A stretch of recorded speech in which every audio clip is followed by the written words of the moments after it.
But, so, do the Chiefs or the Broncos deserve more respect? I'm surprised at how quickly some, NFL fans and media have just, not Vegas hasn't, but some have just been like, oh, okay, the Chiefs are clearly, like, they have Mahomes, so they should be in the mix, but they're not, nothing special. I'm surprised by that. And I think the team that prior to last year had been to 5 of 7 Super Bowls, and while Brew correctly points out the last couple years Mahomes' stats were down, but they won 15 games. The team wasn't down. You know what I mean? Because this is not a specific just to Mahomes conversation. Sure. The team was not down when they went 15-1 and then lost the Super Bowl the year before when they went. I guess they were down a little bit when they went 11-5 or 6, but they then won the Super Bowl. And so I think the Chiefs. Let me put it like this. I think there is, and I believe in the Broncos to a degree. I said I liked the trade, and I begrudgingly gave them the respect as it went on. But I think the Broncos' year is more likely to be, I think both years last year were a little bit of a fluke. The Broncos more so. I think the Chiefs' year, I don't want to call it a fluke. They deserve to be a bad team, but there was an outlier year in the negative way. I think the Broncos' year is probably going to be a bit of an outlier in the 14 wins major positive way. Sure. If that's, you know what I mean? So I don't think they'll win 14. Right. I think the Chiefs still deserve to be the favorites at the very least in their own division, which they are. Yeah, I don't. And I think the only reason to believe in the Chiefs is the history, which is a legitimate reason. I mean, it's not ancient history, it's recent. But that 15-1 year, a lot of their games were close, and strange things happened. They made it happen, the blocked field goal of the Broncos and all that. And then they got annihilated in the Super Bowl. And then last year, they were just bad. I mean, They started out okay. At one point, we thought, okay, the Chiefs are back. And then it just went downhill. And even with Mahomes, they were 6-8. So I think the reason to think believe more in the Chiefs than the Broncos is their pedigree. And Mahomes is in his prime, but Mahomes is coming off a serious knee injury. Yeah, I am going to end up making 2 different clips here because there is some gold here. There is some genuine gold here because I do think these are fundamentally 2 different conversations. Especially when you're talking about faith and what's a fluke, what's not this that. I'll probably surprise a lot of people here. If I'm going to, because I want to do, that's why I want to make 2 different videos, because I want to have 2 different conversations. If we're just talking about faith, Chiefs or Broncos deserve more faith. It's a very specific question, and that's worded very specifically. The Kansas City Chiefs without a doubt deserve more faith. Without a doubt. Being consistently great and being consistently a top team is genuinely difficult. And that's why we only see year after year only a handful of teams being able to do it. Now, you can believe that the Broncos are on that path, and that's totally fair. That's totally fair. But the Chiefs do have that established. And it's why teams like the Chiefs, the Eagles, the Rams, the Bills. There is a level of faith and belief that you should have in those franchises and those quarterback, again, however you want to slice it up, because they have consistently done it year after year after year after year. And that's the reality. That is the reality. And so if you want to talk about who deserves, that's a specific word, and faith, that's a specific word. It's like, who deserves it? Who deserves that faith? Who deserves that benefit of the doubt? Who deserves that belief? Well, it's certainly going to be the Kansas City Chiefs. I think the Chicago Bears are absolutely rising. And same thing with, I'll say the Broncos as well, obviously. Drake May, the Patriots, they don't deserve that level of faith and that level of confidence. Listen, I think we got such a front row seat of this past season watching Jaden Daniels and Caleb Williams because I kept screaming and talking about, okay, this is going to be the new generation. This is the new version of Mahomes and Allen. I was like, we got Bo Nix, we got Caleb, we got Jaden, we got Drake. And I'm like, this is the new era of those quarterbacks. We love watching Lamar versus Allen and Mahomes versus Allen and Lamar versus Burrow. We love that. Those are some of the most exciting games you could ever witness. Whether it be a playoff game or a regular season game, they always show out. They always show up. It's always awesome. And then I saw Jaden Daniels and Caleb Williams play. I'm like, this is bad quarterback play, right? I'm laughter. Like, I'm watching bad football right now. I'm like, this is not Patrick Mahomes and Josh Allen right now. I'm like, this is not that at all.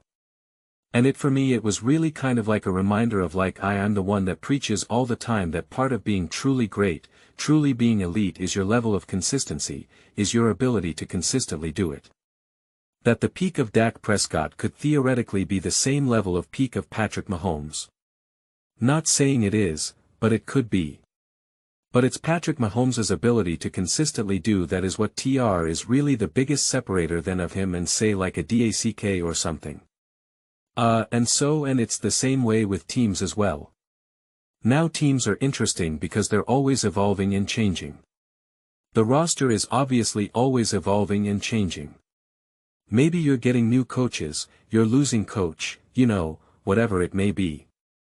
So that's going to be a little bit different in terms of what can you consistently do, injuries, coming back from injuries. Obviously, as we know with Mahomes, aged, Travis Kelce, older, all that stuff. So like there are going to be a lot more variables at play that you have to juggle when you're trying to figure out how consistent or great can or can't a team be. But I mean, yeah, I just think as long as this team is healthy and competent, they and again. Obviously specifically Patrick Mahomes being healthy, they deserve to have more faith behind them, right? If like I truly believe that Bo Nix will continue to grow and evolve and become a better and better quarterback as the seasons unfold. I to my core believe that and I'm excited to watch it unfold. But if you had to choose, you had to choose and this is where it comes to deserve and faith. If you had to choose, who do you think is more likely to have a great top 3 season? Bo Nix or Patrick Mahomes? Regardless of some of this stuff right here, things that I banged on this drum, right? I've banged on this drum again and again and again. Patrick Mahomes does owe that. Is owed that. Now, that is a very specific question that would answer. If we were having a slightly different question, we were like, do you expect Patrick Mahomes? Do you believe? Do you think it's disrespectful to doubt? No. Those are different conversations and that's what people get tripped up on because I could easily have that whole take that I just had and still say I think Patrick Mahomes is not going to have a good season. I think Patrick Mahomes' best years are behind him. Which I'm not saying that's true. I'm not saying that is my take either. But I'm just saying I could share that take and still say Patrick Mahomes deserves more faith. And it's not even just using 100% history as the reference point. That obviously matters. And I'm also the type of person that always says like I don't care what happened in 2018 or 2019 or like that doesn't mean anything to me and I stand by that. But it's still also an established record of being able to be great for a sustained period of time that Caleb has not shown. Jaden Daniels, again, I have all the belief if Jaden Daniels is healthy, he will be elite and a top quarterback in the NFL. He does not have an established track record of year after year showing up and balling out. We have seen that with Patrick Mahomes. We have seen that with Lamar Jackson. We have seen that with Josh Allen. We have seen that with Joe Burrow. Like we have seen that at levels and rates of consistency that you can't say that for Baker Mayfield who had a really great year in 2024. You can't say that about Tua Dax up and down. Baker, I already said Baker, whatever quarterbacks you want to use. So that's why I'm answering this question as literally as you possibly can. Who deserves more faith, Patrick Mahomes, and then therefore the Chiefs for what they've done? Even though I 1000% believe in the Broncos, but the Broncos are not owed that level of confidence.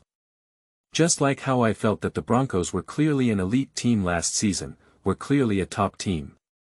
And that's why I want to make a separate video, a separate Broncos video discussing the nonsense that Nick said I think it was a fluke. Like sure, whatever. Which again, I'm not going to go on a rant here. That's a separate video. But I also said it makes sense why, you can believe that the Broncos are great but not have as much confidence in them as say, another team, the Los Angeles Rams or, some of these other teams that have proven their ability to get it done, have proven their ability to rise to the occasion year after year after year. I saw Matthew Stafford lose to Sam Darnold. I praised Sam Darnold every single day for the last 2 years, and defended him through all the lows and praise and did victory laps through all the highs. I absolutely positively, undeniably have significantly more trust and faith in Matthew Stafford than Sam Darnold. I've seen it for a longer period of time. It would be crazy to say otherwise. So that's why that's one of those things. Sometimes multiple things cannot be true at the same time. Plenty of other times multiple things can be true at the same time. So that's a situation where I think we're at with the Kansas City Chiefs and Mahomes. And that's why that question is phrased that way, because it's not who do you think will be better next season or something. Who should be favored to win the division? Those are all different questions. Make no mistake about they seem similar, but those are all different questions. And these are the types of questions that I actually enjoy getting lost in during the off-season because there's no X's and O's really to talk about right now. So like now we get into the more philosophical side of sports discussions and I'm all for it. I appreciate it. This is on a spectrum of like hypotheticals and whatnot. If we put Patrick Mahomes on the Panthers, would they win any Super Bowls? The answer is no. But also if you put Bryce Young on the Kansas City Chiefs, they're not winning Super Bowls. So, that to me is what this question kind of falls on. But, I just went on a whole rant, praising and defending the Kansas City Chiefs and Patrick Mahomes. And how much do you want to bet there'll be people out there that will say in the comments section, you just love to downplay Patrick Mahomes and the Chiefs? And it's like, did you listen to the video? Did you listen to anything that I just said for the last 13 plus minutes? You just hate you're so biased against Patrick Mahomes. I guess he didn't listen. But those are just my thoughts. I'd absolutely love to hear yours. What do you guys all think about the Kansas City Chiefs and Patrick Mahomes? Who do you think deserves more faith, the Chiefs or the Broncos? Let me know your thoughts. I read every single comment. Somebody agree with me or disagree with me. Either way, let's get to some discussions. Let's get some fights, but ultimately let's just have some fun. And please do consider subscribing. We're building an amazing community here and absolutely love to see you part of it. I want to build something that we all genuinely feel connected to, something that we're really excited to be part of. I think we're well on our way to doing it. Please don't forget to give this video a thumbs up as it really does help the visibility and the algorithm. Thank you so much. See you next time.